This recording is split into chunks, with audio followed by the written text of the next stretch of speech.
You know, Brian, I'm kind of sad because the end has come of the series of biographies on A&E, and that though they were definitely more popular than the current wrestling programs because the ratings showed that they were doing better ratings than current wrestling does, and they actually were fun to watch. And you know, you see some you actually want to see instead of stuff you sit through.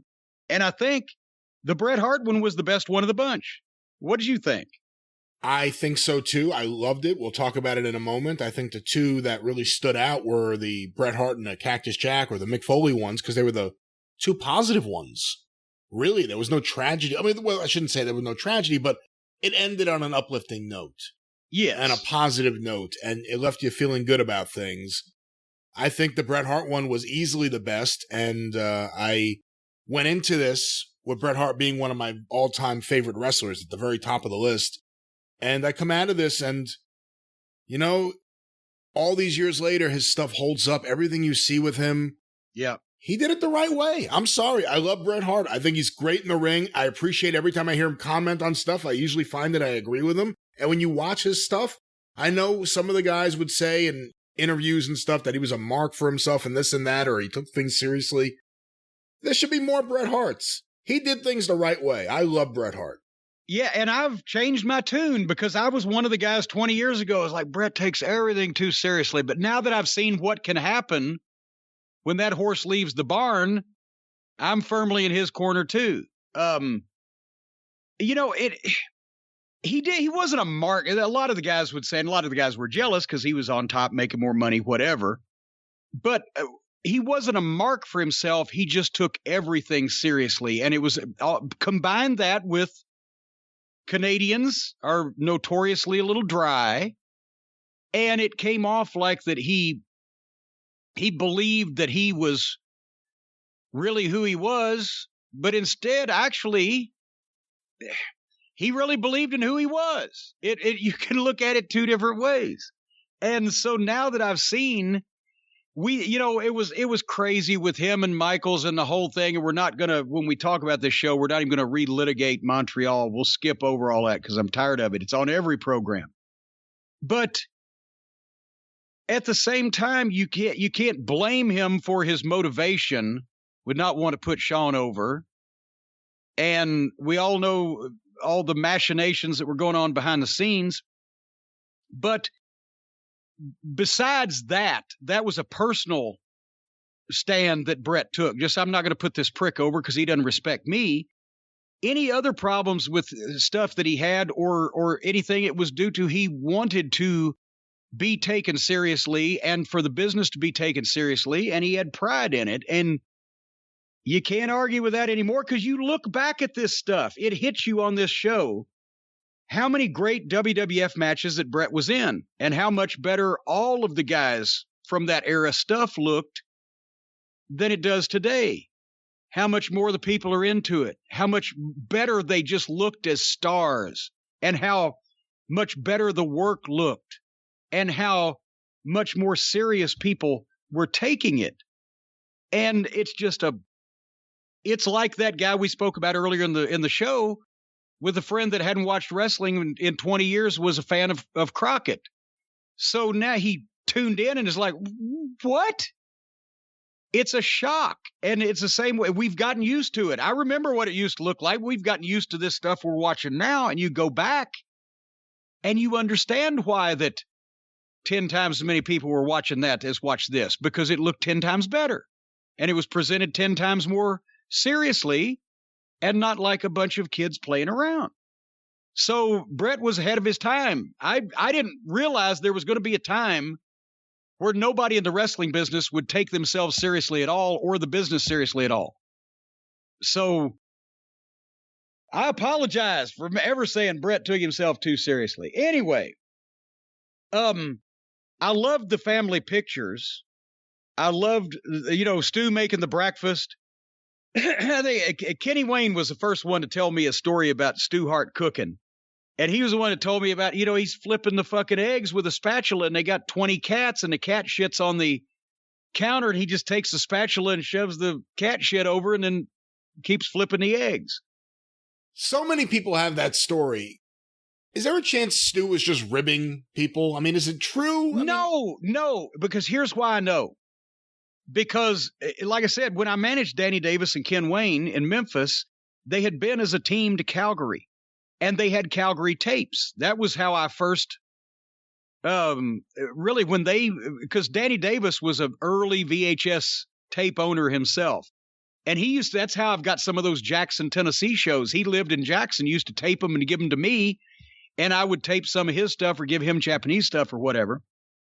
But anyway, that's how I got some of those Memphis house shows that never survived any other way. But anyway, we were watching one Calgary tape, and Stu on a lot of the TVs would sit ringside with Ed Whalen. If I don't know whether he's timekeeping or just wanted a close look at the matches, but right. I think it was Danny said, "Watch this," because they'd seen the tape. The heels do some kind of goddamn hot stuff, and people are throwing drinks, and they throw popcorn like they used to do at the heels. His fucking full bag of popcorn lands on the apron in front of Stu, and on television on the wide shot, while all this shit's going on in the ring, Stu reaches up and starts eating the popcorn off the apron. So, I mean, but they went into some background, and this actually, God, I guess it's kind of back in history, and how would you reenact or do any of this? But Stu Hart's childhood could be a dark side of the ring. And they had, mentioned, Bret was talking about it, and some footage, just generic stock footage of the time period. But when Stu was a kid, his father moved out to some piece of land in Saskatchewan in the 19 teens, when it was still the Wild West, and was going to homestead a farm or whatever, and got screwed on a land deal and found out he didn't really own the land. And instead of leaving, going back to wherever, because they had no money, they were dirt poor, they started living in a tent and then built a shack and lived in that. And they mentioned Stu and his brothers and sisters, his mother and father, in the Saskatchewan winters in the 19 teens and 20s, where it gets 40 below and 6 feet of snow and whatever. And the only way they lived was by going out and hunting squirrels and rabbits and bullshit. So Stu Hart's childhood was part of the thing that formed him as who he was. And you've got this kindly father of a dozen who makes breakfast for the kids, and at the same time he loves to fucking pop guys' joints down in the basement and make them cry and scream and shit themselves in pain because it's their wrestling hobby. So, they could have gone into more detail on that. For me, that's just an amazing story. Did you notice they never mentioned Paul Bosch's name in the introduction of Stu and Helen Hart? Right, and of course, that is my hometown, Long Beach, New York. Helen Hart's name was Helen Smith. The Smith family was a prominent family in town. Paul Bosch grew up in Long Beach after moving there from Brooklyn with his family, was the head of lifeguards, wrestling in New York with, I believe, Stu Hart and also Lord James Blears, and I want to say Sandor Kovacs, but I could be wrong with the... Was it Sammy Stein? No, I don't think it was. He may have been working the territory, but he wasn't one of the 4 guys on the beach. But they come out to the beach. Paul Bosch introduces Stu to Helen. He also introduces Lord James Blears to his future wife. And he's the key connector there. But no, his name was never mentioned. They still hold a grudge. Anyway, I wish they could have gone inside Hart House, just having Bret standing outside. I want to see the layout of what that place looked like. What did they say? 22 rooms? 22 rooms. It was it previously had been a Red Cross hospital for, I guess, service people. And gosh, you can see now, because it used to sit on, I don't know how many acres, but all by itself out on that big hill. And now they've sold the property around it, and there's apartments and developments all around it. But the house itself is, I guess, got historic status, right? I think so, yeah. At least I thought so, but I'm not sure. But they had great footage of Victoria Pavilion. And, those classic wrestling venues of the territory days that it wasn't the biggest place in the world, but they ran it every week. So, a lot of those territories, and Calgary was never known for major big crowds, just for steady, consistent business. But those cool buildings like that could seat, 2,500, 3,000, 4,000, 5,000 in that range. That was everywhere from the Amarillo Sports Arena to the Hippodrome in Nashville to the Victoria Pavilion in Calgary, and they'd pack them every week. I thought it was funny that Bret and his brothers, when they were growing up, the wrestling kids of Stu Hart, they had to fight other kids in school to defend wrestling, which, every wrestler's kid did. They had to fight and did fight to defend wrestling. But by the time that Bret and the brothers are grown up and in the business, they're the local fucking heroes and the international celebrities, and the whole city of Calgary's fawning all over them. And at different times, times change. Because before then, the business was healthier in Calgary, and they had, 3,000 people a week or whatever the fuck in the good times going to the matches. But there was a segment of people in town that thought, those goofy wrestlers. But then later on, they see Bret and Owen on TV, on pay-per-view around the world, and it's a big deal, but they can't draw 3,000 people a year unless it's a WWF show in Calgary. So times change. Do you like the video of Stu and Helen in the office? That was fun. Answering the phone, the 70s Stampede TV, the dungeon stuff with the famous tape recording. And there's Natty Neidhart talking about, yeah, we're up here drinking tea and they're down there screaming and pooping themselves. I didn't know about Bret's short career as a teenage filmmaker, the Giant Lizard movie. I'm glad there's still a print of that around. And do you know, as soon as I saw I don't know whether it was his actual debut match, but when he broke in 78, one of his first matches there, I immediately thought he physically resembled an in-shape George Goulas. Oh, come on. No, serious. Go back and look. He's in better condition, but he's still so tall and gangly and thin, he doesn't look anything like. And it's not to say Bret was a big steroid guy and all of a sudden gained 100 pounds. He just filled out in a reasonable way better than you would look at that frame at the time and say, oh, boy. I remember his first matches I saw in Japan in 80, 81. He even got a match with Tiger Mask over there when they did the big tour with Dynamite. And he was a little bit bigger, but he was still awfully pale. That's kind of the thing. He came in. That's one of the interesting things, looking back on Bret today, and I'm a big fan of his work. He's one of my very favorite of all time, like I said before, and I think he's one of the best of all time.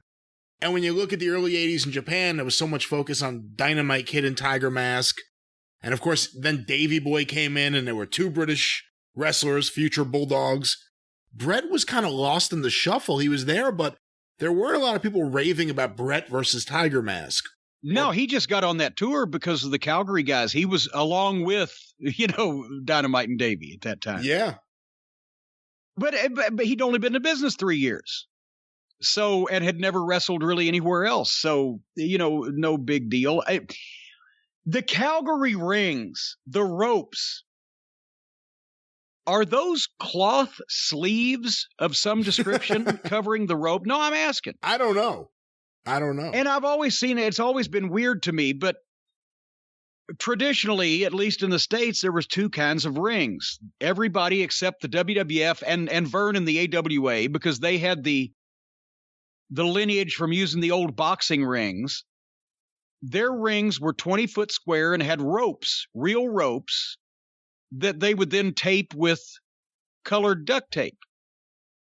And that's why you could still see on the WWF or on the AWA shows, you can still see the actual texture of real rope under the taping.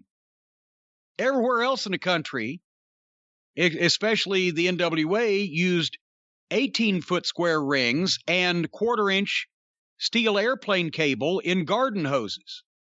And since that was the first kind of ring that I was ever in, and the only kind I was ever in for so long, I like those better. The ropes are easier, that you can't fuck yourself up as bad because you got more support and they don't spring around as much, and it makes the action quicker, and they're much cheaper because you don't have to replace them as often.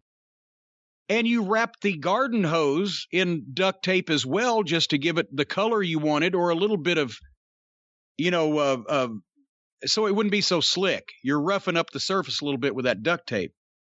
But I've never seen any ropes like Calgary's where it looked like they had some type of cloth or material sleeve of some kind, that they appeared to be real ropes, but you can't hit real ropes without rope burning your fucking ass off, right? So that you got to cover them with something.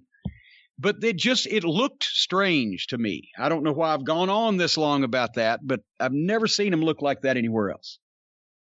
Anyway, wouldn't you know who won the pony? They covered Stu Selling's Calgary Stampede in 1984, but not Vince reneging on that deal. Yeah, exactly. Or the resurrections of Stampede Wrestling. I guess because he was going to renege on the other deal. They didn't say, well, Bret, remember when your dad sold his company to Vince 13 years ago and he fucked him too? Anyway. Plus the whole narrative of, well, Bret had been working hard and now he finally got his big break working for the WWF. Well, no, he was wrestling in Calgary, he had wrestled in Georgia, he was wrestling in Japan. It wasn't like back then, my big break is going to wrestle for Vince. It wasn't that yet. Yeah, no, that deal was made because if Vince was going to buy Calgary, Stu wanted his 4 top guys to have a continuing job. And then Bruce Pritchard was on again. He hemmed and hawed around about, well, Bret, he was a great talent, but he just hadn't found himself, or he hadn't come out, or he didn't have the personality, or whatever. He basically hemmed. That's the same way he sounds whenever that the company can't figure out what to do with somebody, and he don't want to say that. So it's the same thing. Well, the personality, like, when they had a chance to sign Rhino when he was 19 years old, I brought him to one of the fucking Funkin' Dojo camps.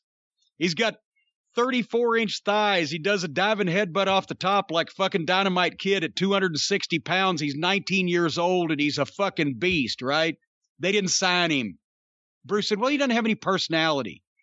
Goddamn, he's 19 years old. He can't drink legally yet either. Sign this fucking guy. He's going to be a star. And, of course, then when he became a star for somebody else, then they got him, and they had to pay more for him. But anyway, when he hems and haws around, they had a good technical wrestler that they just threw out there with no plan because they were starting to be the land of cartoon. And by the way, for the record, Bruce wasn't there. Bruce was still in Houston. I was about to say, that's the point, is Bruce didn't start with the company until they sold the UWF in 87, and Bret came in 84. But Bruce is the company spokesman, so it could have been somebody else hemming and hawing around without saying we couldn't figure out what to do with him because he wasn't a cartoon. But anyway, at least with Neidhart and Jimmy Hart, they clicked, and I can see why, because Neidhart was hilarious on his promo. He got the promos instantly. We worked with him in Mid-South in 84, and he was green and strong as a bull, but his promos were fucking great. And Jimmy Hart, of course, added the showmanship so Bret could be the wrestler. So they clicked, and Bret avoided being cut off at the legs because he didn't have a cartoon personality.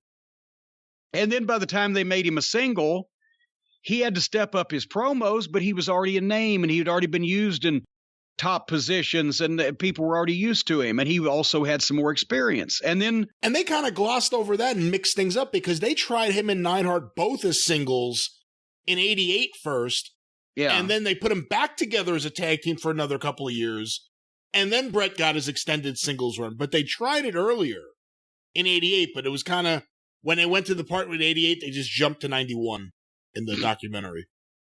Well, and also they did push that time around that they incorporated Stu Hart and the Hart family and the multi-generational wrestler story that made Bret seem more legitimate. That because I can't remember who made the point, but I think it might have been Edge.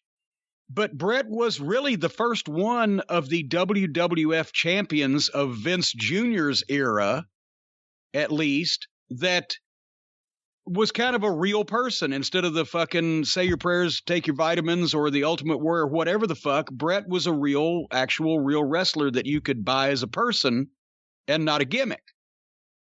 I think there's a lot which went back to the fucking days of Bruno and Pedro and all the real champions that they had. Go ahead. That's what I was going to say. I think there's a lot of comparisons between the way they're portrayed on the wrestling show as being real people and also just the way they took the business seriously. There's a lot of comparisons between Bret and Bruno. But I'll tell you what, Bruno never had the SummerSlam match with Mr. Perfect, though. I was glad they showed a lot of that. I mentioned this before on one of the shows, but that's what I had quit WCW, but I was still living in Charlotte because I was setting up Smoky Mountain. I went over to Bobby Eaton's house, and he had got the pay-per-view for the kids to watch. And he said, "Hey, have you seen the match?" No, I didn't see it. And we watched Bret Hart and Curt Hennig, and we both thought it was phenomenal. And I'm even harder to impress than Bobby is. But that's one of those matches that actually we've overlooked it. And a lot of people overlook it. When you say, well, great match, well, you think great WWF matches, the ladder match, the fucking Austin and Bret, double turn, etc. But this was a fucking tremendous wrestling match. And then they followed it up with, that's why I say, how many great matches that Bret was involved in when you sit down and think about it. Then they followed up with SummerSlam 92 with Bret and Davey Boy. And that skips over him and Piper, which is actually my favorite of the three. Oh, well, but I think they only had 2 hours. And how much greatness can we take? Of course. And again, it hit me going back and watching because I got there they were still doing the Bret Hart family feud with Lawler, but I wasn't there for the inside the family feud, Davey and Bret and Diana being torn in, etc. I'd seen some of the build up, but this whole angle and the way they did it was what Shitstain aspired to write all the time, but couldn't, because this was real and the people involved, their relationship was real and not his phony made-up gaga that people could see through. They'd already established everybody was related, everybody was married, or everybody was in the family in some kind of way, related by being in-laws, family jealousy, and then they shoot out of Davey and Bret to Owen and Bret.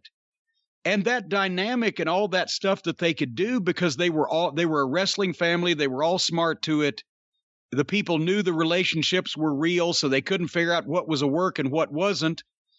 That's what, because Shitstain's perception of everything is just marginal, is just on the surface. He watched Jerry Springer for entertainment. So he doesn't think about anything deeply at all. And so this kind of stuff is what he wanted to do in the Attitude Era and everywhere else he's ever been turned loose. But he couldn't, because all of his was bullshit, because he was making it up.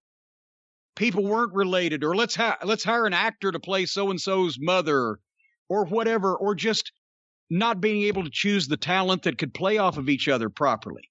So this was the kind of thing that he aspired to, but he wasn't smart enough, didn't think deep enough, and didn't have the ability to do it with people that were established already as having a real relationship, because he thought the fans were stupid and they'd buy anything. Because if you watch Jerry Springer for entertainment, you are stupid and will buy anything. But the wrestling fans didn't want Jerry Springer. So anyway, this is one of maybe the best family feud, because it was always trouble when brothers would turn on each other. Ron and Robert Fuller were babyface and heel a time or two against each other. Different families would do it. To me, you couldn't pull it off. It didn't work. You could have a match like Dory and Terry did in Japan. We did it one time with Mark and Jay Briscoe in Ring of Honor. Just a match, but you can't have a long program most of the time between family members. People see through it, except for, of course, everybody believed that Ole and Gene hated Lars Anderson. Because they did. Anyway, so basically, Bret and Owen highlights. I wrote, God, this looks so much better than anything you can see today. But did you notice they glossed over later on that night, the entire Yoko match? I was not seen. Yoko's leg was seen for 1 second, and he won the title, and they had a shot of him being lifted on everybody's shoulders. While Burt Reynolds and Donnie Wahlberg watch. Yes. From the I will say this. Bated breath. You talk about, and I talked about watching Bret Hart now, and as great as he was, and I was always a major fan, his stuff stands out even more now. Not too long ago, maybe a year ago or so, I rewatched that SummerSlam cage match with Owen. That thing is way better than I remembered. And I remember that match being kind of controversial. It wasn't that the match that Dave Meltzer gave 5 stars, and a lot of people said, how can you do that? It's not the same kind of cage match we're used to seeing. But it is one of the best cage matches for that WWE style of cage match where you have to escape. It's one of the best cage matches ever. Well, it was Bret and Owen obviously not only were talented, but also motivated and unselfish in that situation. It was the same reason why I remember Bret had a match with Diesel. Davey had a match with Diesel, and then Bret and Davey had a match. Guess which one was the best one? The other two, well, Davey and Diesel was one of the worst matches I've ever been involved in, and it was for the WWF title. That's the one I went to Vince afterwards and apologized. He said, well, why? What are you sorry for? I said, I'm just sorry for being involved in that match on pay-per-view. Bret had good matches with Diesel. I actually think Bret's matches with Kevin Nash are better than Shawn's matches with Kevin Nash. I was about to say, I can't say that Bret's and Diesel's weren't any good, but the point is they were good for Diesel matches. They weren't good for Bret matches. But when you had Bret with guys that were athletic and that could go and that knew how to work and wanted to work and were motivated, and it wasn't just because they were family, they were familiar with each other, but it was also because they felt the same way about wrestling and they knew what they needed to do to make the match good. So Bret and Davey was fucking tremendous. And Bret also could get Davey to keep his ass in gear and focused. And that's, seeing Bret get choked up that time about getting to work with Owen was sad to me. Because Owen should have been at the quality of those matches and the way that the people were interested in him. He should have been propelled from there on out, but they spun their wheels. And every time Owen got on television or got something to do, he stole the fucking show and chewed the scenery up, whatever, and the slammy thing and the whole 9 yards. But I can't believe that 5 years after that SummerSlam cage match you just talked about, or 5 years after beating Bret Hart clean in the middle of the ring at WrestleMania, we're talking about a fucking guy doing a blue blazer gimmick in mid-card matches. They just fucked Owen and his entire career, and that's even more plain now. Anyway, I like the way that they explained. They couldn't really explain, though, Bret turning heel in America. And when he said they wanted him to turn heel, which he didn't. He didn't want to turn heel, and he shouldn't have, because there's the thing. He was still a huge draw in the UK and in Germany and overseas, and he mentioned it in his book. And some people might think that Bret might be prone to exaggeration, but in this case, no, he was huge, not only overseas, but also in Canada. And it was just the American fans starting to react to Shawn Michaels and his band of merry misfits, grabbing their dicks and jacking off. And it was kind of starting to go the way where Bret was starting to be a little snide to the American fans anyway. So naturally, a brilliant idea is, well, hey, let's run with what they're already reacting to. So that's how it came up. It wasn't a brilliant idea by Vince McMahon or Shitstain. Hey, let's turn him heel in America. It's, hey, let's see if we can go with this. And the reason why it worked there is because it wasn't written.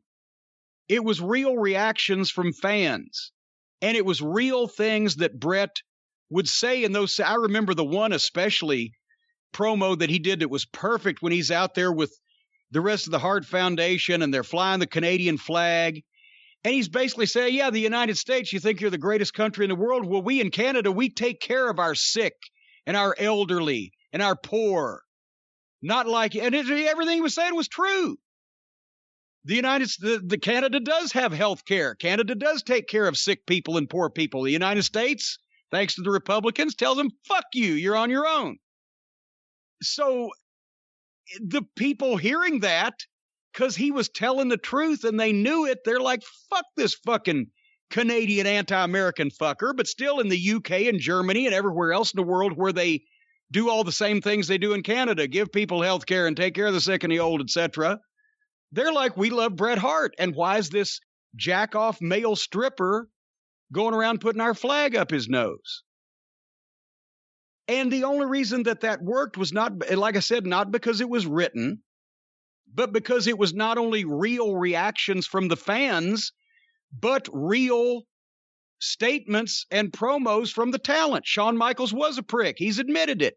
And he could give a fuck about the fans or anybody else at that point in time. And people could tell. And it was only really the United States, yes, started for whatever reason reacting to DX because we're that type of people. But really then Austin started getting hot. And then they did the double turn, and the U.S. was the first place to go apeshit over Austin. At that time, Bret was still bigger overseas because they knew him and had been longer, but Stone Cold Steve Austin's appeal at first, until he became a worldwide sensation, was kind of uniquely American.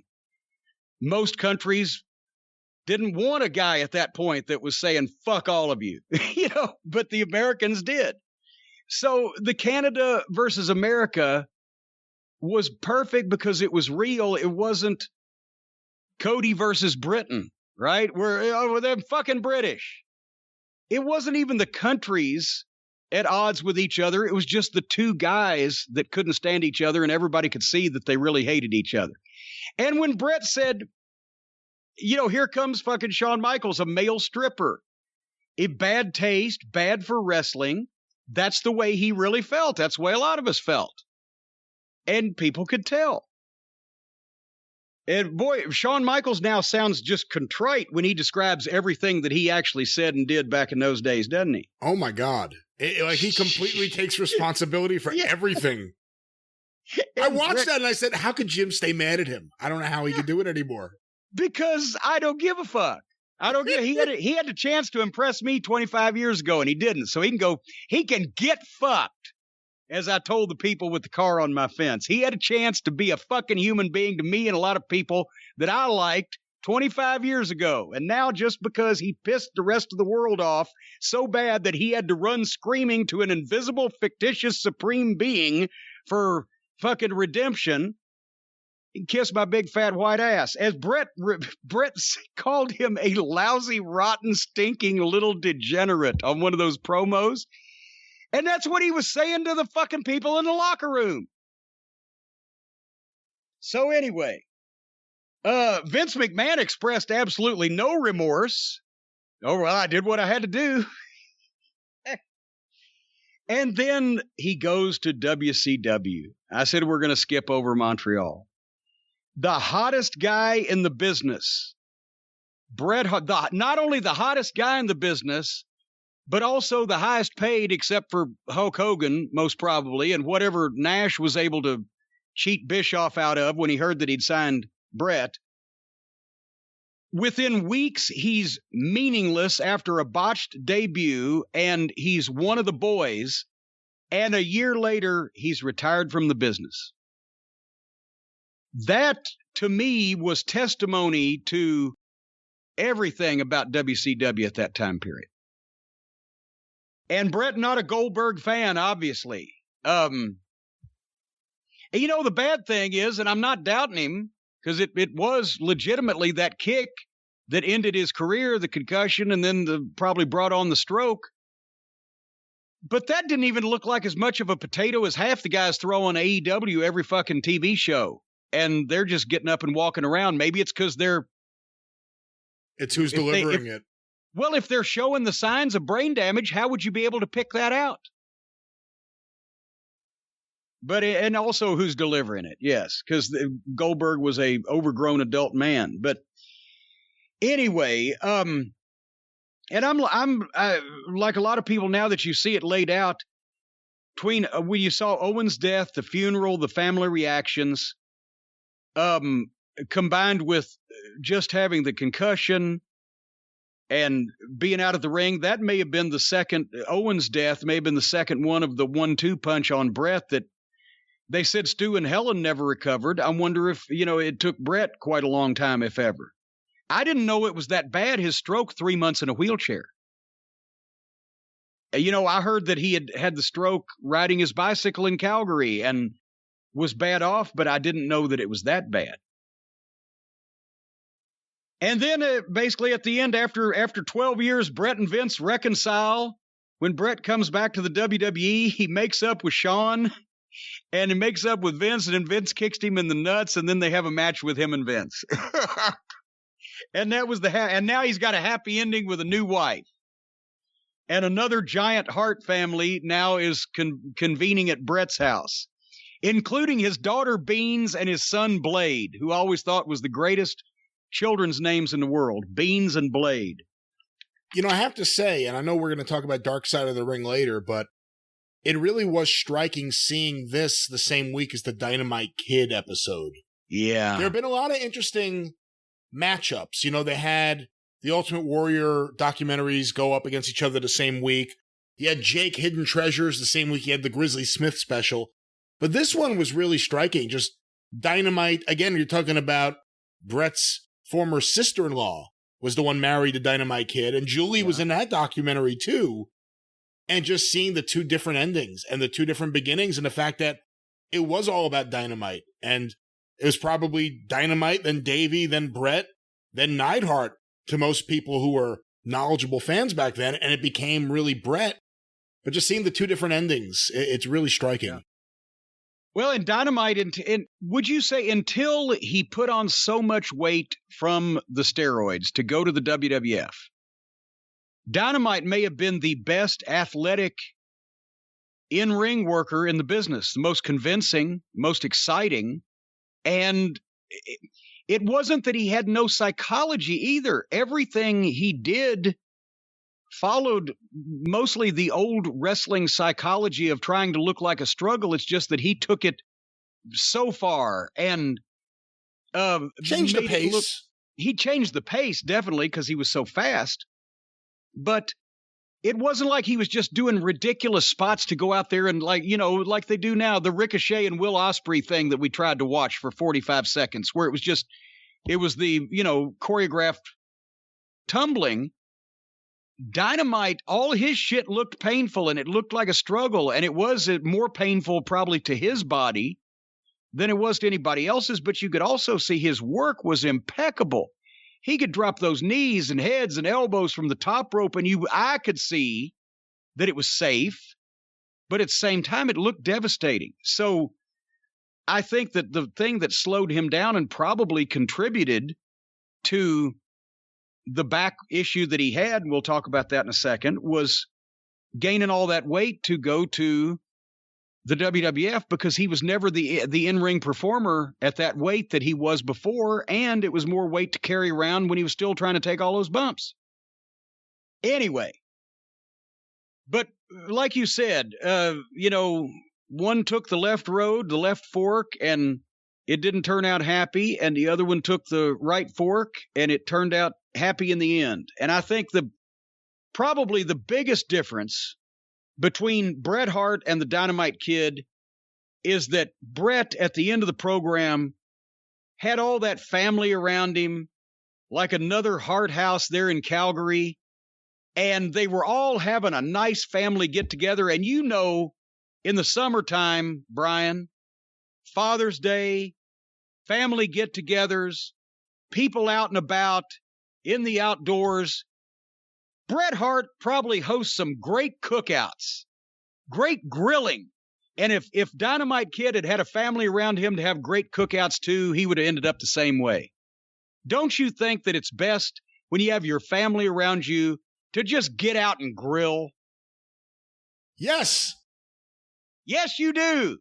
I'm glad you agreed with me on that. Well, folks, if you want to get out and grill, and if you don't want to get out your wallet and pay a lot of money for it, boy, howdy, have we got some news for you. Our friends at Omaha Steaks, we've been talking about them. Omaha Steaks is a famous name in the meat industry. It's not just steak, it's the best steak of your life. I just had one a couple of nights ago, as a matter of fact. I would have had more, but Stacy wanted one too. We popped out a couple of those New York strips. Oh my gosh. I got fancy and cooked a couple of scallops on the sides. We had the surf and turf, and then some of the Omaha Steaks sides, including those incredible steakhouse fries. But anyway, I digress. The point is, summertime is here, Father's Day is here, and at omahasteaks.com, if you go there right now and type JCE in the search bar, you can order Dad or yourself or anybody else the Get Out and Grill assortment. Brian, have you heard about this? This is new even for us. 59% off. Not half off, 59% off, which for those of you mathematically challenged individuals out there, that's more than half. The Get Out and Grill assortment includes 20 entrees like the ultra juicy burgers, the plump chicken breasts, the sides, the desserts, and those 4 10-ounce butcher's cut New York strips that I was talking about. They're aged for 30 days, but they don't age long in my house. They get eaten pretty quick. And if you get this package, you also get 4 free New York strip burgers with that order. It's selling out fast, so don't wait. It's like a Cornette's collectible. Again, the Get Out and Grill assortment, 59% off with 20 entrees plus sides and desserts and free. You'll get them for free. The 4 free New York strip burgers. What the hell? How can they do this and stay in business? Go to omahasteaks.com, use the keyword JCE, 4 free burgers, 59% off the package. I'm surprised they don't send somebody to your house to cook them for you. And from what I've heard about your cooking, Brian, they probably should there at Last Manor. What have you heard? It's just like that whipped puppy. What have you heard? Have people been telling on me? No, they said just at your house they pray after they eat. That's all they said. But anyway, I tell you, I went to eat at Brian Last's house one time, folks. He left dental floss on the table. The roaches hung themselves. The flies chipped in to fix the hole in the kitchen screen door. Anyway, again, omahasteaks.com, keyword JCE, 59% off, and 4 free New York strip burgers on the Get Out and Grill assortment. Boy, howdy, what a deal.